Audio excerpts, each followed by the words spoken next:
الحمد لله رب العالمين.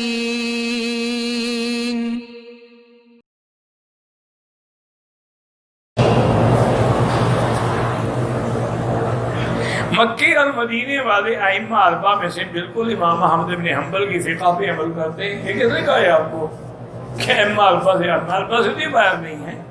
ان کے جتنے کورٹس میں، عدالتوں میں، محاکم میں فیصلے ہیں، سارے قضا فقہ حنبلی پہ ہوتی ہے. اچھا، ویسے ہی اپنی یونیورسٹی میں تو فقہ علی المذاہب الاربعہ، چاروں اماموں کی فقہ پڑھاتے ہیں. کسی کو یہ کہہ کر زکوٰۃ دے سکتے ہیں کہ زکوٰۃ میرے کہنے کے مطابق خرچ کر دیں، پھر تو تم مالک ہونا، وہ تو مالک نہ رہا. زکوٰۃ کے اندر تملیک شرط ہے کہ اس کو مالک بناؤ. اگر وہ مالک نہیں، تیرا حکم چل رہا ہے تو مالک ہے کہ مالک تم ہو، تمہاری زکوٰۃ ادا نہیں ہوگی.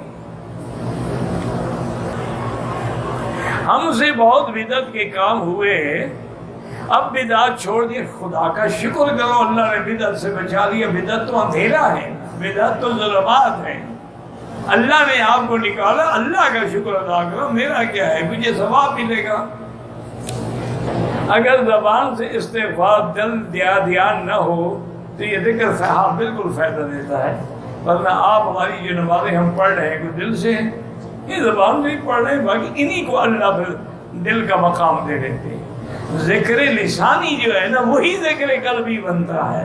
جب ذکر ہی نہیں ہوگا تو پھر قلبی کیسے بنے گا؟ اور دوسری ایک بات یاد رکھو، اللہ کے جو فرائض ہیں نا، اس کا دل سے کوئی تعلق نہیں. تو حکم ہے، تعمیل ہے، کرنی ہے ہم نے.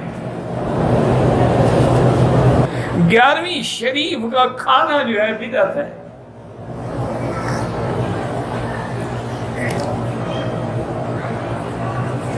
کھانا بنائے نہیں، ضائع کیوں کر دیں؟ جب بنائے گی نہیں تو ضائع نہیں ہوگا. غلطی سے بنا دیا ہے تو کسی کو دے دے، لیکن ثواب کی نیت نہ کرے. ثواب حلال پہ ہوگا. جب ایک چیز حلال ہی نہیں، ثواب کیا ہوگا؟ جی یہ جو بڑے عادی ہیں نا 11ویں شریف کے، ان کو کبھی ٹھنڈے دل سے بیٹھ کے کہو کہ بھئی 11ویں والے پیر نے اپنی کسی کتاب میں لکھا ہے کہ میری 11ویں کی جائے. چلو قرآن حدیث میں تو نہیں ہے، لیکن پیران پیر نے خود لکھا ہو، یہ دکھا لینا، میں مان لوں گا. وہ تو سب سے بڑا موحد تھا عبد القادر جیلانی. وہ تو کامل البدعت تھا، اور وہ حنبلی المسلک تھا. جو مکے مدینے کے اماموں کا مسلک ہے، وہی مسلک تھا پیران پیر کا. تم اس کے نام پہ بدعتیں کر رہے ہو. خدا کا خوف کرو. کہتے ہیں کہ پاکستان میں کہتے ہیں کہ کسی بزرگ کے ہاتھ میں بیعت، اگر وہ بزرگ واقعتاً بزرگ ہو، قرآن و سنت کا عامل ہو، اس کا ہر عمل سنت محمد مصطفیٰ کے مطابق ہو، تو بالکل بیعت کرو، کوئی منع نہیں.